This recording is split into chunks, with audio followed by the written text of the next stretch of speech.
Welcome back to the Chatterbox with King Jacob. I'm your host, King Jacob, and today we have another star-studded episode with a special guest. Singer, songwriter, social influencer, music influencer.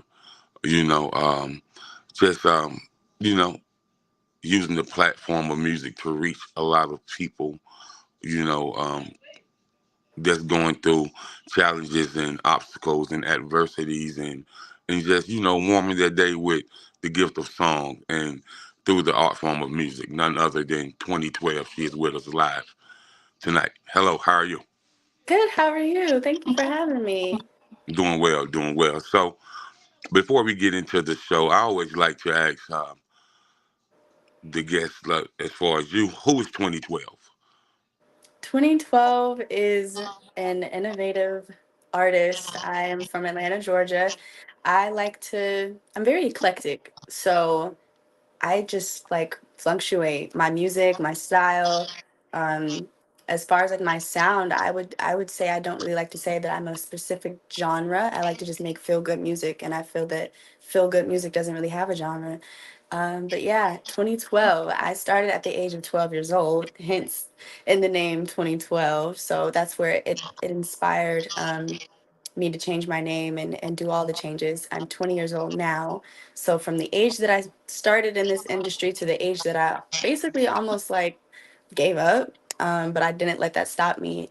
The numbers were just very significant to me. So I put the two together and created 2012. Okay, great, interesting. So let's talk about when your career first started. And just give us your age at that time, and why was you so passionate to start so young? Why I was so passionate to start so young is because I would always watch music videos on YouTube of Beyonce, Lady Gaga, Sierra. I was just obsessed with the creativity and the expression of it. And I was always writing as a little girl. So seeing that there was a place that felt like I could fit in or that felt like I could just be as creative as I could be, it instantly just made me fall in love with performing and writing and singing. I would get like the broom. I would steal my mom's heels and I would perform in front of my stuffed animals. Until the age of 7, she put me into a performing arts camp in Atlanta, and from then I trained. And yeah, Okay. So, the very first time that are you talking about, you trained in dance? You trained with a vocal coach? What type of training are we talking about? it was triple threat training: singing, acting, dancing, all three at once.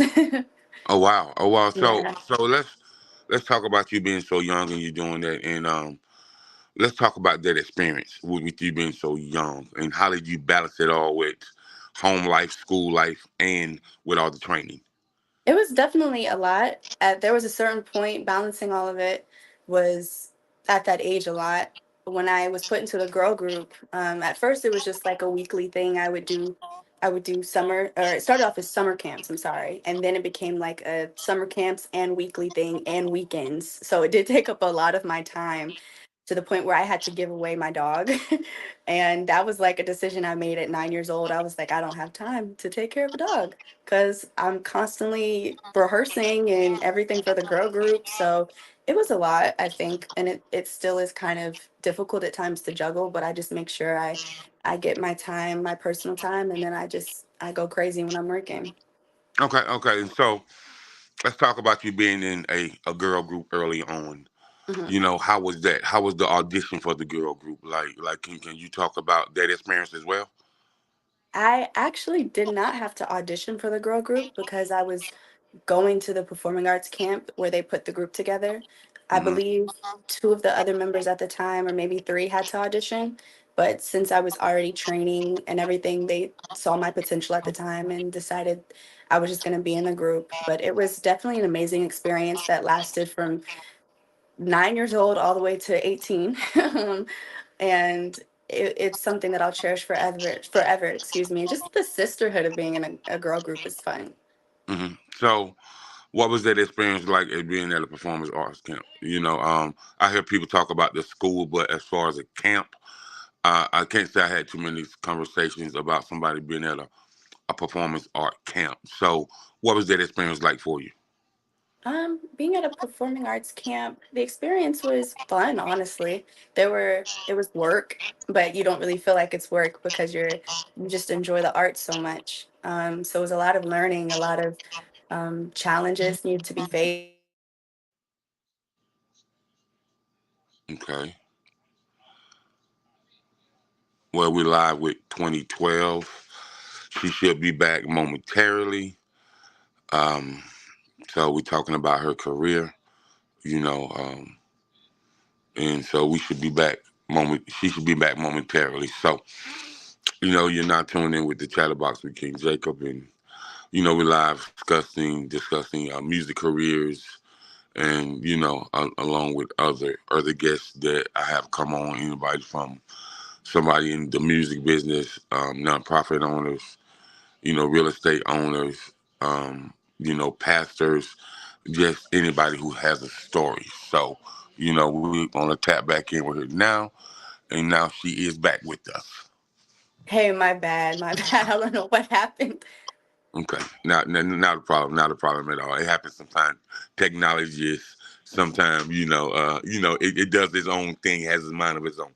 So, Right.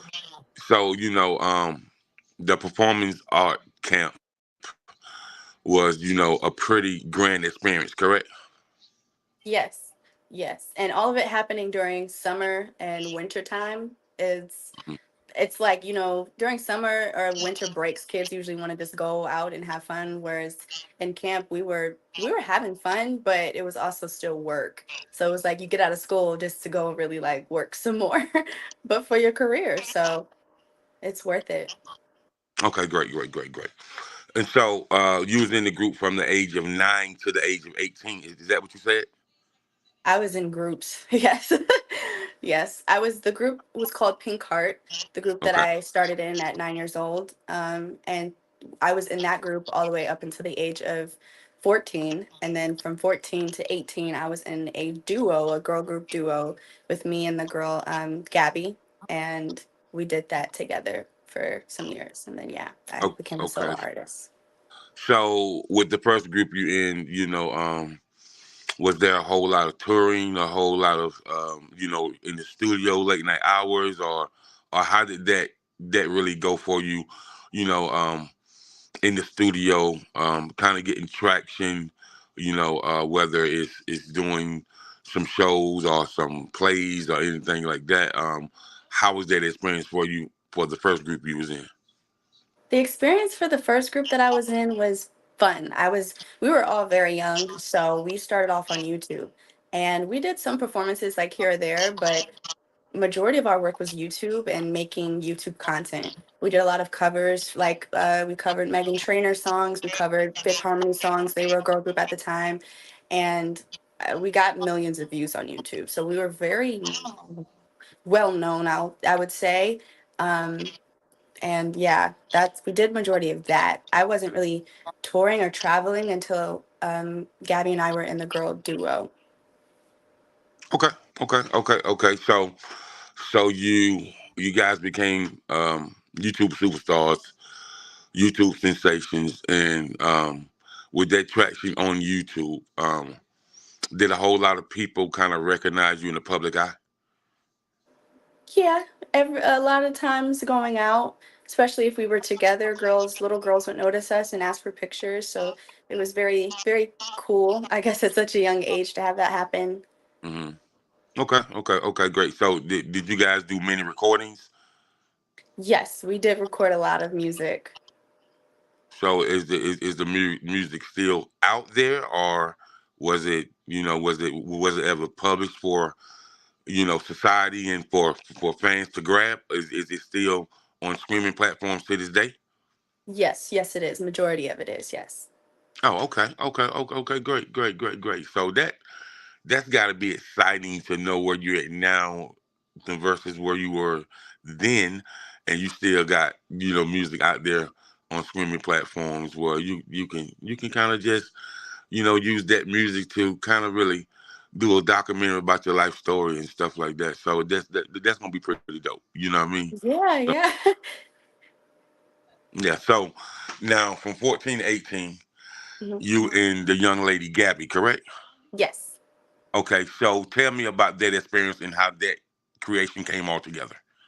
Yeah, so there were just things, girl groups go through trials and tribulations. And when me and Gabby decided to do our own thing, it was just a time period of a lot going on and not everyone being on the same page. And we got a manager and we ended up going on tour, recording songs, and we did like school tours. So that was very good for us. And we had like a bunch of different things that we were doing. Our songs was on BET Jams, Nickelodeon Music. So we were doing a lot of cool things. But I think, just the older we got, we were both like, okay, I think you like this is my passion, that's your passion. And we're getting older. So eventually I feel like groups are just a platform and they build a sisterhood or they build just a friendship.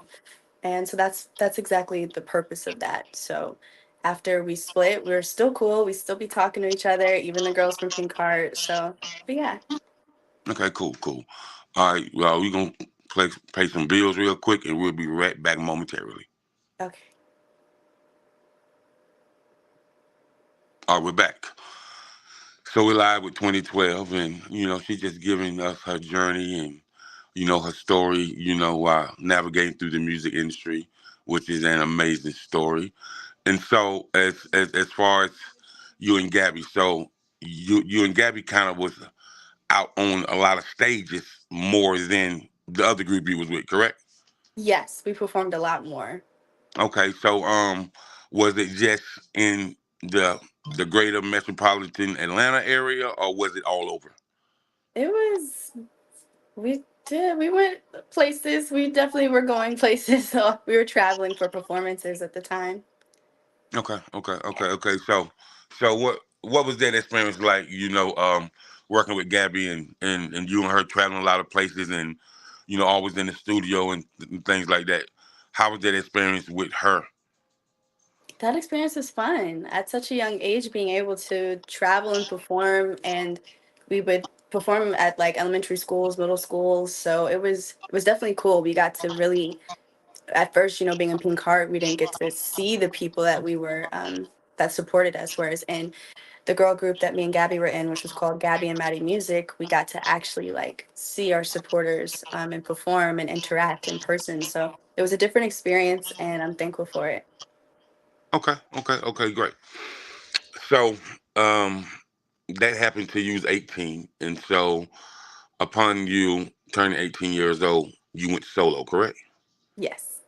Okay, so let's talk about the experience when you first went solo. How was that for you since you have been in, groups for a while now? And so how was their solo experience? My solo experience it was honestly not as difficult as like of course I till this day miss like certain things about being in a girl group that's just so much fun that you don't get to experience as a solo artist.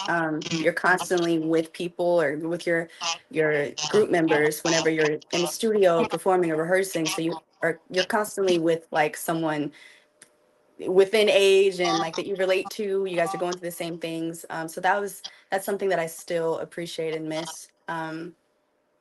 But I was always recording music on my own. I would always, even in the groups and everything, I would just like write music in my notebooks or record voice memos on my phone or go to the studio and just test my limits basically. And I feel that that helped me a lot to where when I finally decided to become a solo artist, I was already kind of like comfortable with just doing my own thing. So it was cool. It was like a easy experience. Okay, okay, okay, great. So at what age did you learn how to write songs? I've been writing songs since I was honestly like in second grade. Like, probably not good songs, but I've just been writing for as long as I can remember. It's always been an outlet for me. Okay, so the songwriting is therapeutic for you. Yes, very. And Okay, then it turned into then writing about things I wasn't even going through. it just became like something I just enjoyed, just writing in general. Okay, okay, okay. So with you learning how to write songs, did you did you kind of write songs for the groups you was in as well? No, I didn't actually. No. Okay, okay, okay, okay, okay. So when did you kind of write your first song? As far as you writing a song, you coming up with the melody and you recording it. You know, when did you start in that process?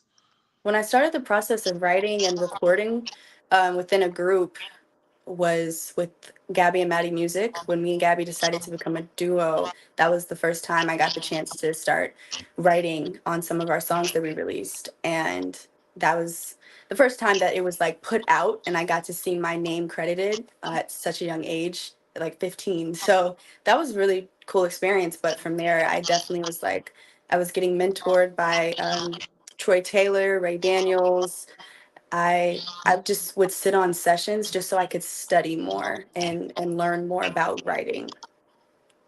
Ray Daniels, huh? Yeah, I definitely know Ray Daniels.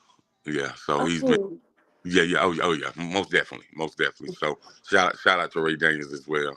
yes. Uh, and so, are you a mid tempo, a up tempo, a ballad type a person, or do you write from all different angles?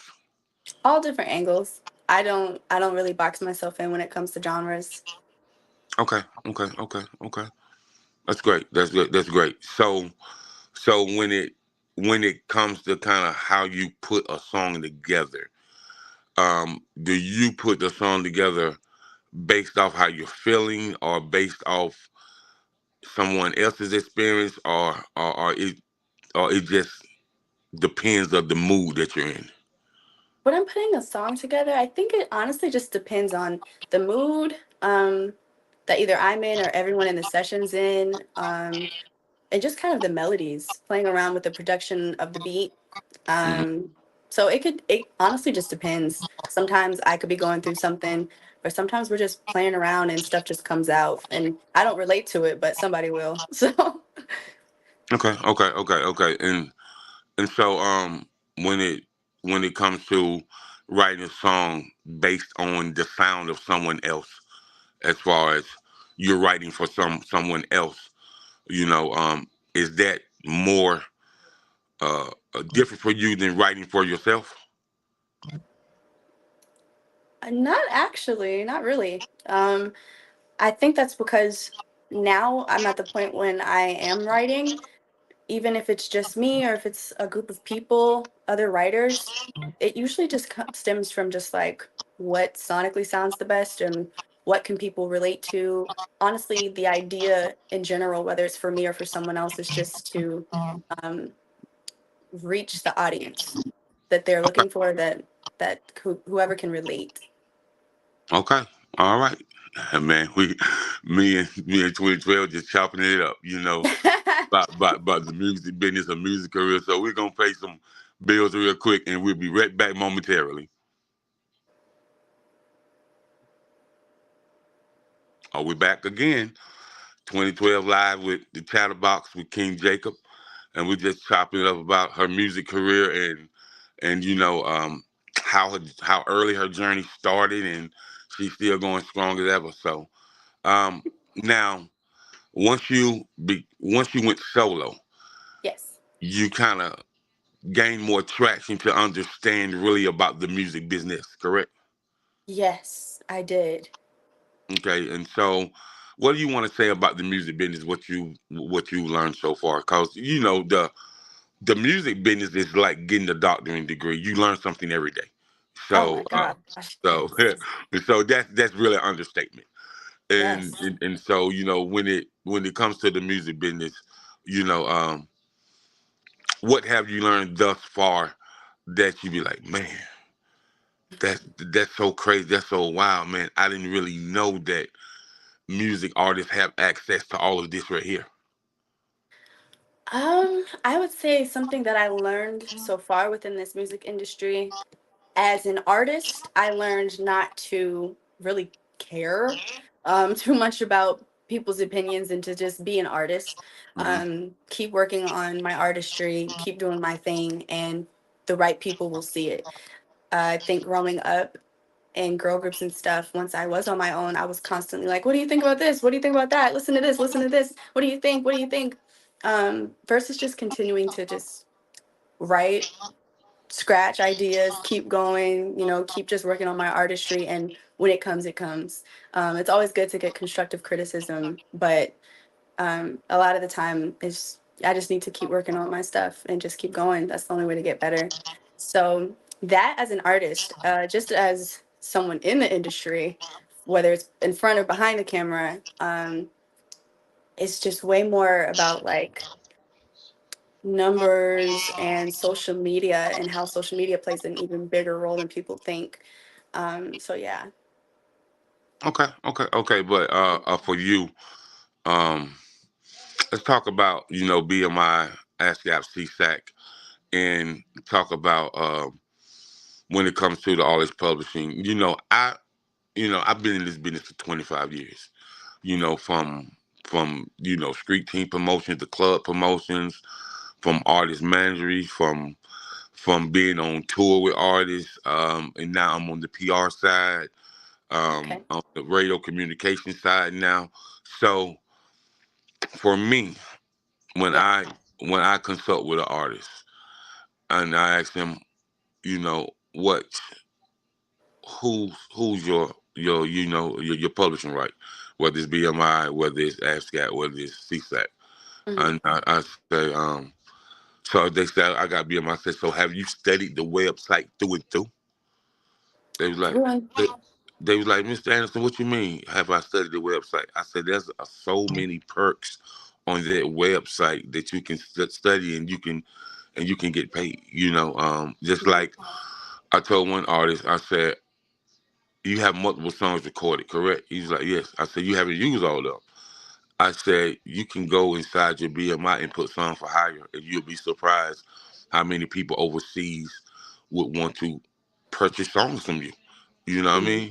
And it's and then a lot of times when artists, whether you're doing an open mic or paid performance or whether it's a stage play or whatever, Mhm. we as artists should make sure that that venue or is registered with BMI. You know what I mean? And Mhm. so you can definitely, um, every time you performing, you should put that in your BMI so you can get that check from the Performance Right Act. You know what I mean? So Mhm. it's just a lot of things that they just sign up and they just leave it there. Like, but there is so much information on this site. Yes. It's so much information and it's so many ways that artists can get paid. And so I just tell them to study the BMI or the ASCAP or the CSAC and study the sound exchange. Study Nelson Sound Scan, like study all this so you can really understand how the business runs. And man, get your music license. Because when you're when you're trying to gain traction, but you got songs that you submitted to the music supervisors and people of that nature, you can easily be getting reoccurring checks for licensing your music. And so, I tell artists all the time, understand the ways that you can get paid for the rest of your life. And Mhm. so, what do you feel about what I've just said? No, I agree. I agree. Those are all very important things, which the team that I have now, they're so super duper helpful. From management to everyone on my team, from the producers I work with, everyone has just always helped me, including my mentors in the past, Troy Taylor, Ray Daniels. Everyone has always given me insight, including like just making sure I know the business side of things, which is, like you said, you're constantly learning in this industry because it's constantly changing. So it is something that like is newer for me, but I'm like, whew, I'm learning. I'm learning. Yeah, it's funny you talk about Ray. I was with him at a conference last year in Charlotte, North Carolina. It's your time conference with Ray Daniels, LaRussell, and Benny Pugh, and all these guys last year in Charlotte, North Carolina. And Mhm. I think they'll be having it again this January. So Okay. shout out to Benny Pugh and Ray Daniels as well, man. Those are really, really big music icons and guys who've been in the business for so long. And Yeah. so for you to have that type of mentor, then you definitely can have some real powwow conversations for real, for real. Oh, You know, yes. yeah. Yes. So I can definitely understand it. So let's talk about music and community. And when I say music and community, so what I know about music artists, especially music artists that got really, really clean music and it's not vulgar, then there's a lot of nonprofits that were hiring them for events. You know what Hmm. I mean? And so, how do you think the music in the music and the community goes together? What is your take on that? Well, she'll be back soon. I think she's having some technical issues, so she'll be back. So we're talking about the music and community and what's the impact. So I think when we talk about music in the community and the impact, there's a lot of different organizations that you know do events for artists, and so with the music and community, the impact, whether it's a nonprofit that has a event for breast cancer awareness or cerebral palsy, or they might have events for people who going through fibromyalgia. But I tell artists, man, link up with your community. And so, I was just, stating that artists should always link up with those community leaders. So, what do you feel about the artistry, music artistry, and community? And how it meets. I definitely feel that that's an important thing to do. I I know that as an artist, it's good to connect with the community. I feel like no matter what you're doing in the industry, it's really good to connect with the community. Those are the people that are really going to like stand behind you, the first people to really support you and know you before the world does. So even before, after the fame and everything, I do feel like it's good to still connect with your community. Okay, great, great, great. So we're gonna take another quick commercial break and pay these bills, and we'll be right back Are you, with uh-oh, 2012, can you hear me? the world famous. What? It did it again. 1 second.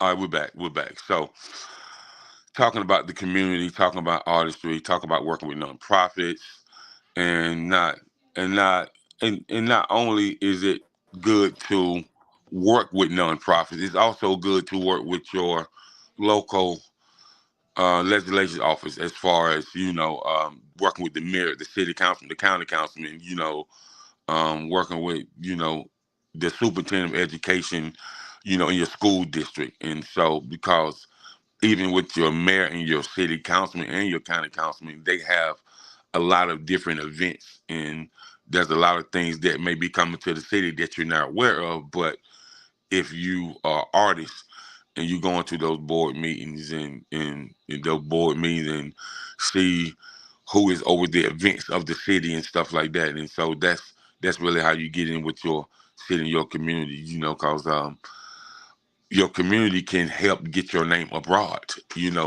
when it Mm, comes to these different people that hold positions in our local offices, in our state offices. So, you know, um, yes. and why do you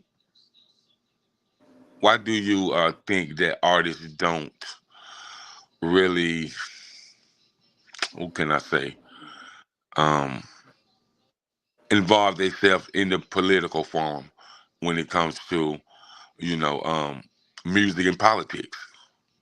Hmm. I do feel like that it's different for different artists. I do feel like it's good to realize that we have a platform as artists. I don't know why certain people don't do certain things, but then again, that's, that's just them. But I do feel like because we have a platform that it is good to speak on certain things, and knowing when and where to say certain things. Okay, okay, okay, great, great, great, great. Great, great. So let's talk about the single "Locked In." Yeah. Yeah, let's talk about the creation of the single, how you came up with the concept, and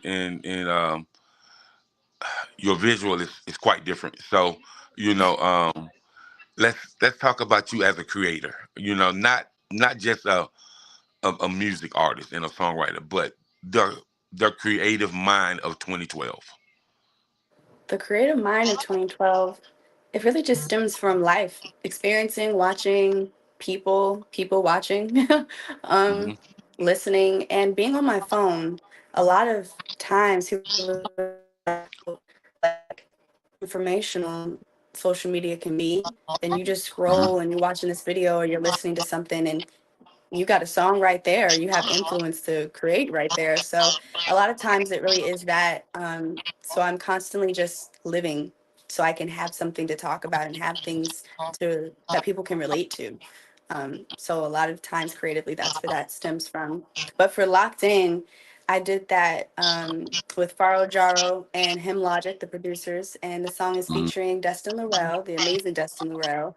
Um, and I wanted it to be fun and just carefree, not too much thinking. So when we were in the studio, I found this Brazilian funk beat that is on Apple Music, and I was like, this is just so fun.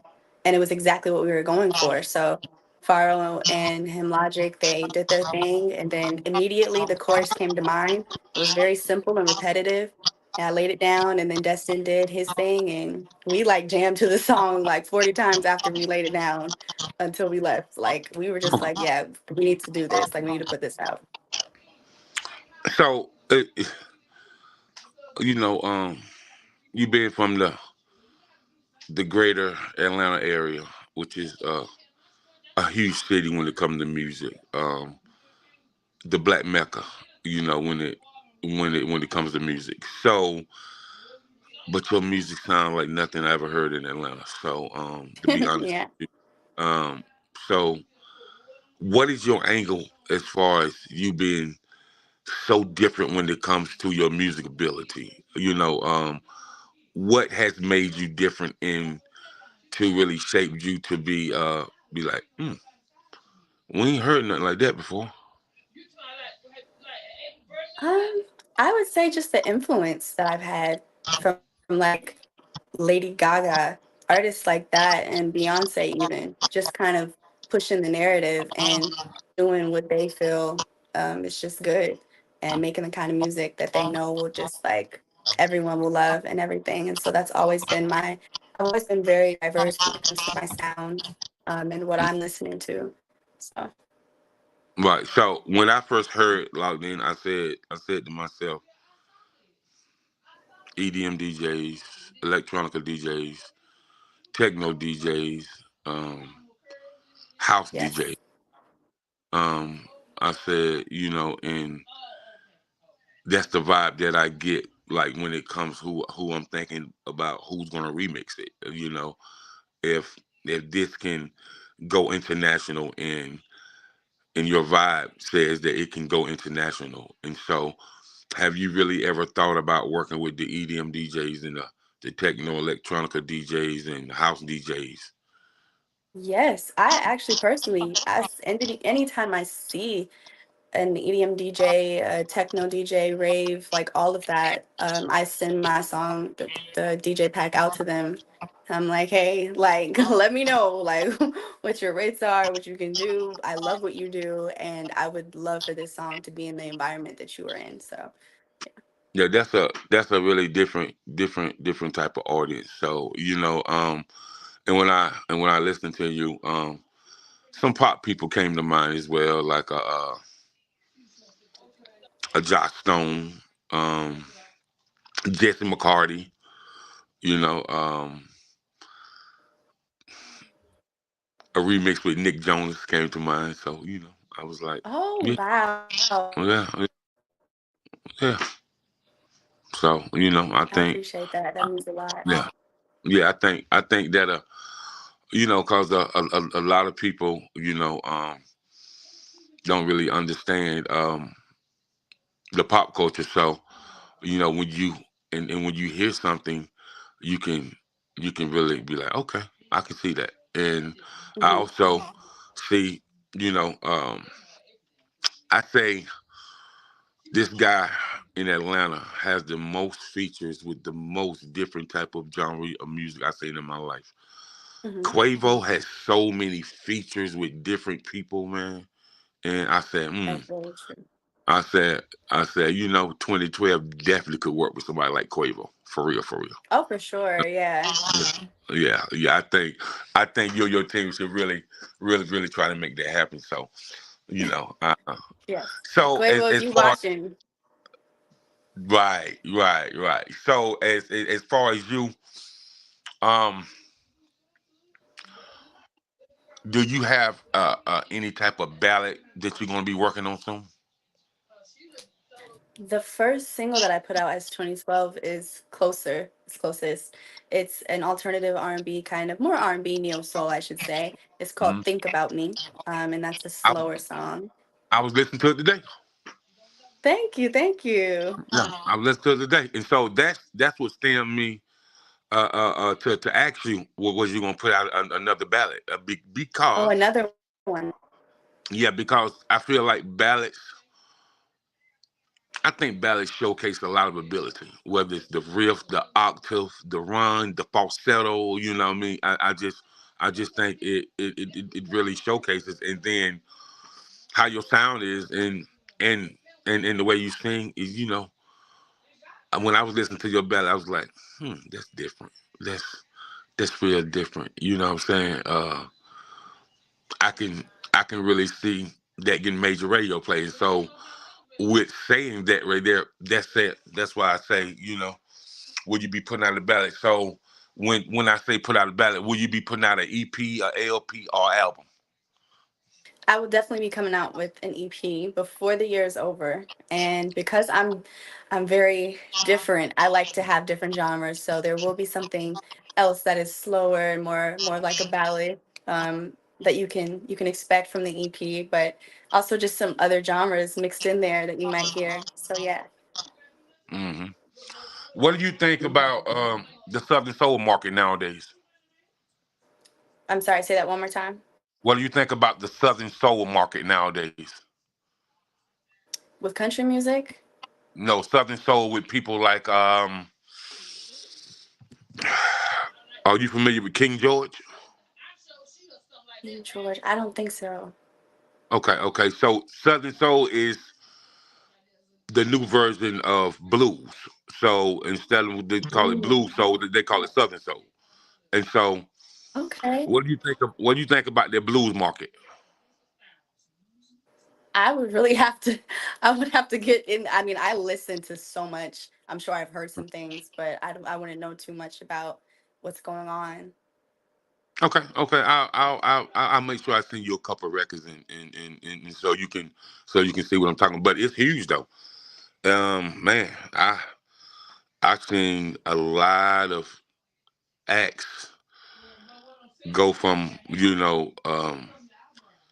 small to big in a matter of like 9 months with the Southern Soul genre. So that's why I asked you that, because it's really huge in Atlanta as well. So that's why I asked you that. So now, as far as you have any show dates coming up? You can definitely expect some more things if you stay tuned and follow me. I don't want to give anything away. Not Okay, yet, not okay, yet. okay, okay. So for the future, who would you like to work with, as far as doing a track with, or even far as just writing some songs together? You know what I mean? So y'all can Yes. kind of really, like, shop them around. You know what I mean? Hmm. In the future, I would, man, that could be near future, further, but in the future in general, I would love to work with Fushi. I would love to work with Destin Conrad, Steve Lacy, Leon Thomas, Okay, okay. Just name a few. just to name a few. Okay, okay, okay, okay. So when it we back in the HBCU season. We really back into NFL and WNBA and stuff like that. So as far as you uh licensing your music and really getting into some of these arenas and these music supervisors and these film directors and stuff like that, what is in the cards for you with that right there? Um, I'm sorry, repeat your question.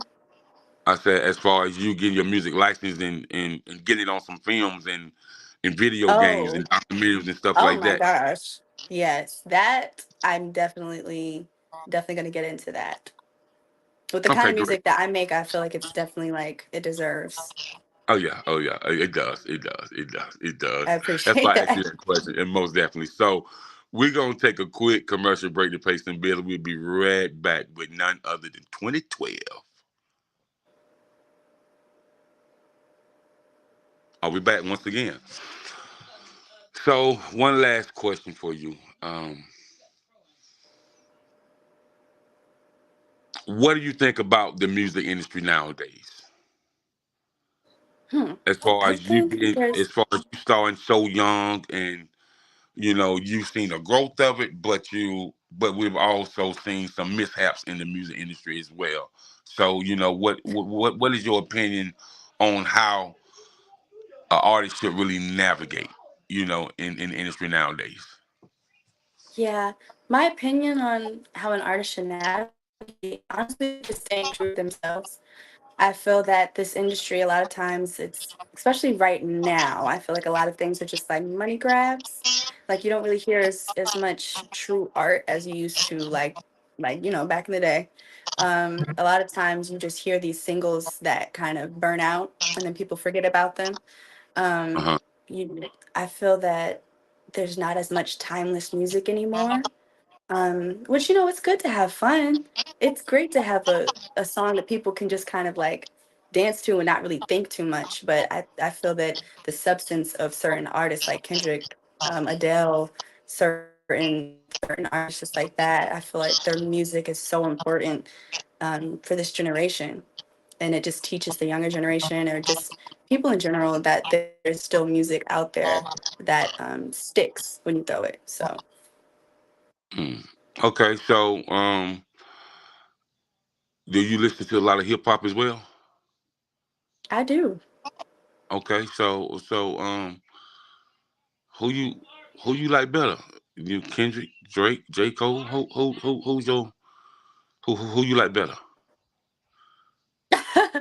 I think that Kendrick does a really good job at just when it comes to the poetic and like lyrically and just getting a message out, he like kills it. Like he is a like rapper. Like he's like true to it.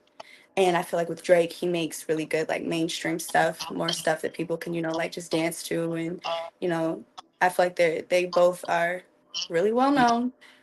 So yeah. I'm a I'm a J. Cole guy myself. Um, J. Cole? I like J. Cole too. yeah, just because he raps, he writes, he produces, he arranges, and he just be in his own lane, man. Like he ain't really a confrontational guy, man. He just make music for his soul. You know what I'm saying? Like Yes, that's very true. he- yeah, he's a spiritual dude. So I can really dig him. So Hmm. with that being said, I just want to give a shout out to you. I want to give a shout out to MJ. I want to give a shout out to everybody that's rocking with me and so do you want to give some shout outs before we get out of here? Yes. Shout out to everybody who's listening. Shout out to King Jacob for having me.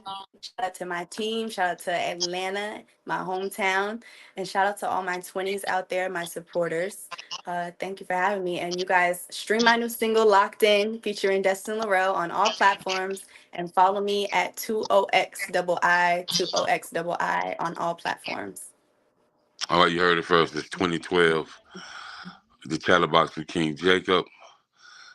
This show has been an amazing dialogue, and we appreciate you for tuning in and listening.